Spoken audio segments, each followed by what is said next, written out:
In this topic, we will review the steps on how to set up the amount the employer pays for health coverage to print on the tax forms. These steps are not specific to just ACA reporting, but are offered here as a reminder. The steps involved are: create an employer contribution deduction, assign the employer contribution to employees, and finally generate W-2 and ACA forms. The first step is creating an employer contribution deduction for the W-2. First, open Payroll, Setup, Deduction Code Maintenance. Create a new deduction code.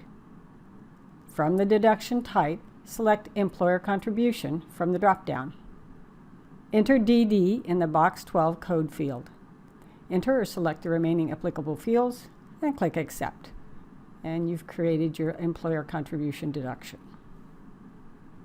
Next, you need to assign the employer contribution to the employees. So for this, open Payroll, Main, Employee Maintenance. Select the applicable employee number.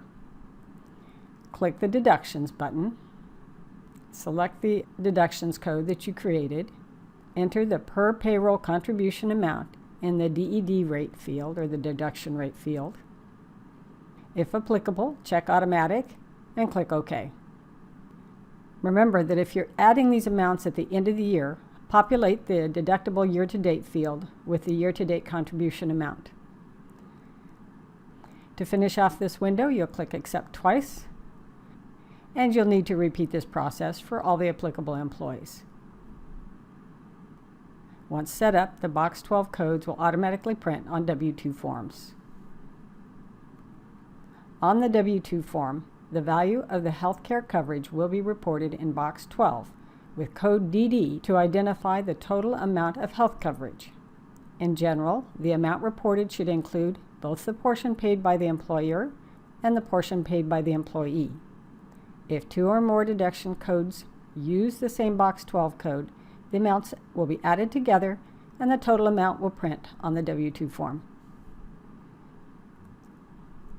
When it's time to print the ACA and W-2 forms, you do that from Payroll, Period End, and Federal E-Filing and Reporting.